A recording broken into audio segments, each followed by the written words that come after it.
नमस्कार, मैं फिजा। स्वागत है आप सभी का 4 PM न्यूज में।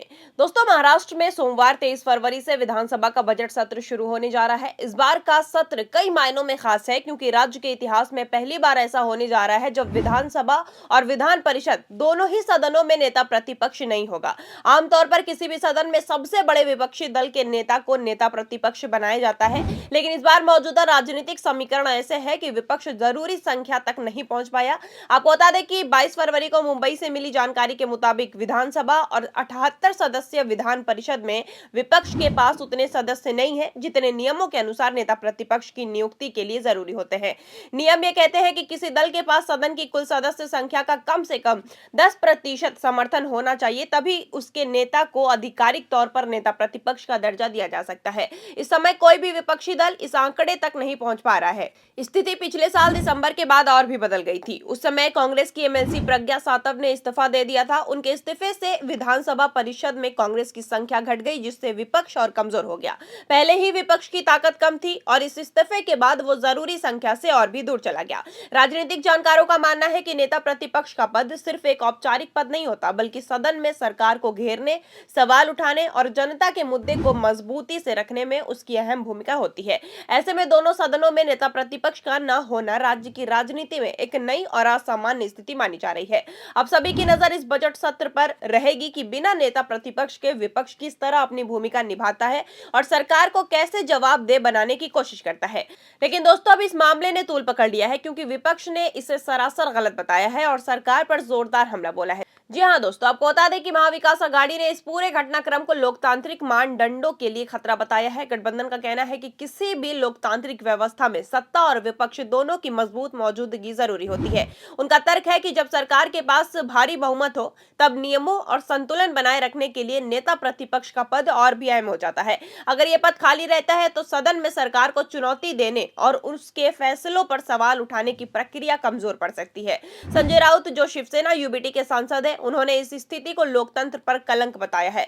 समाचार एजेंसी पीटीआई के अनुसार उनका कहना है कि विपक्ष की संवैधानिक भूमिका को कमजोर करके सरकार जवाबदेही से बचना चाहती है। उनके मुताबिक नेता प्रतिपक्ष सिर्फ एक पद नहीं होता, बल्कि ये व्यवस्था का वो हिस्सा है जो सरकार के कामकाज की निगरानी करता है और जो जनता की आवाज को मजबूती देता है। वहीं शिवसेना यूबीटी के विधायक भास्कर जाधव ने सत्तारूढ़ गठबंधन पर अहंकार का आरोप लगाया है। उनका कहना है कि दोनों सदनों में नेता प्रतिपक्ष की नियुक्ति न करना एक सोची समझी रणनीति का हिस्सा है, जिससे लोकतांत्रिक प्रक्रियाओं को कमजोर किया जा सके। आज सत्ता की आंखों में आंखें डालकर पत्रकारिता करना मुश्किल हो गया है। हम पर मुकदमे से लेकर चैनल को बंद करने तक का दबाव बनाया जा रहा है।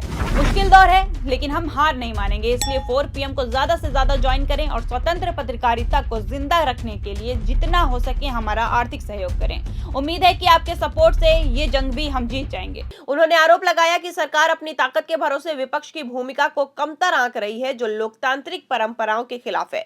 महाविकास आघाड़ी का कहना है कि वो इस मुद्दे को सदन के भीतर और बाहर दोनों जगहों पर उठाएंगे ताकि लोकतांत्रिक मूल्यों और प्रक्रियाओं की रक्षा की जा सके। आपको बता दें कि इस पूरे मुद्दे और मामले पर सत्ताधारी सरकार की तरफ से भी जवाब आया है। जी हाँ दोस्तों, इस मुद्दे पर जब मुख्यमंत्री देवेंद्र फडणवीस से पूछा गया तो उन्होंने कहा कि नेता प्रतिपक्ष को चुनना विधानसभा अध्यक्ष और विधान परिषद के सभापति का काम है। उन्होंने इस पर ज्यादा टिप्पणी करने से इनकार करते हुए कहा कि ये पूरी तरह सदन की प्रक्रिया से जुड़ा विषय है और उसी दायरे में तय होगा।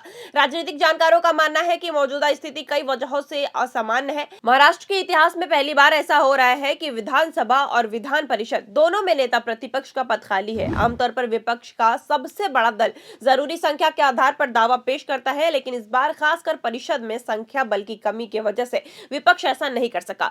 दूसरी ओर राज्य में सत्तारूढ़ महायुति सरकार के पास स्पष्ट बहुमत है। इस मजबूत बहुमत के चलते विपक्ष की ताकत सीमित हो गई है और वो सदन में जरूरी संख्या तक नहीं पहुंच पा रही है। इसी राजनीतिक गणित की वजह से ये बेजोड़ बनी हुई है। अब जब बजट सत्र की कार्यवाही शुरू होगी तो सबकी नजर इस बात पर रहेगी कि बिना नेता प्रतिपक्ष के सदन में बहस किस तरह चलती है और सरकार की जवाबदेही कैसे सुनिश्चित होती है। राजनीतिक विश्लेषकों का मानना है कि विपक्ष को अपनी भूमिका निभाने के लिए नए तरीके और रणनीति अपनानी पड़ सकती है ताकि वो जनता के मुद्दे को मजबूती से उठा सके और सरकार से जवाब मांग सके। सके। इसी के साथ साथ आपको बता दें कि इस सत्र की सबसे जरूरी और संवेदनशील बात यह है कि इस बार सदन में एक बड़े नेता, बारामती के विधायक और पूर्व उप मुख्यमंत्री अजित पवार के निधन पर शोक प्रस्ताव पेश किया जाएगा।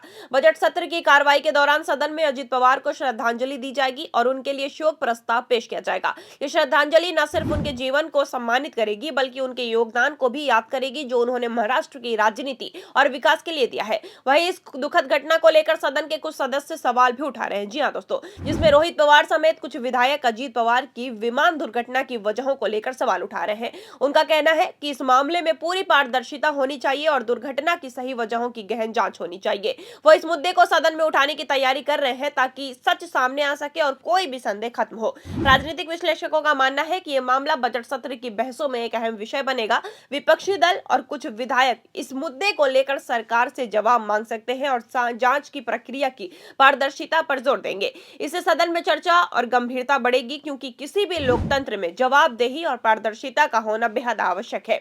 इस बजट सत्र के दौरान न सिर्फ फाइनेंशियल मामलों पर चर्चा होगी बल्कि अजित पवार के निधन से पैदा हुई संवेदनशीलता और उनसे जुड़े राजनीतिक सवाल भी सदन की कार्रवाई का हिस्सा बनेंगे।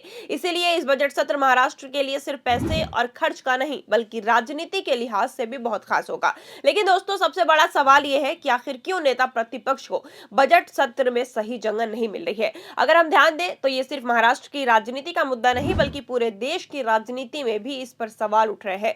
जैसा कि आपको याद होगा कि हाल ही में सदन में भी ऐसी स्थिति देखने को मिली थी। वहां कांग्रेस नेता राहुल गांधी को बार बार बोलने से रोका गया था। इतना ही नहीं बल्कि बीजेपी ने उनकी संसदीय सदस्यता तक समाप्त करने की मांग की थी। अब महाराष्ट्र में भी यही स्थिति सामने आ रही है कि दोनों सदनों में नेता प्रतिपक्ष का पद खाली है। ये लोकतंत्र के लिए चिंताजनक है और इसे लोकतंत्र पर धब्बा कहा जा सकता है। ये सब देखकर साफ होता है कि जब से बीजेपी सरकार सत्ता में आई है तब से कई जगहों पर विपक्ष के नेताओं और नेता प्रतिपक्ष को कमजोर किया जा रहा है या उनकी भूमिका कम की जा रही है और ये अपने आप में भी एक शर्म की बात है।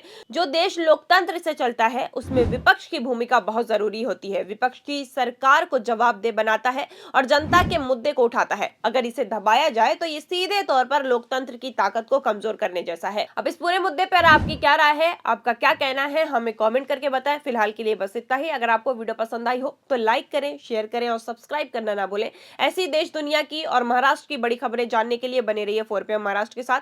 मिलते हैं आपसे अगली बड़ी खबर के साथ। तब तक के लिए धन्यवाद।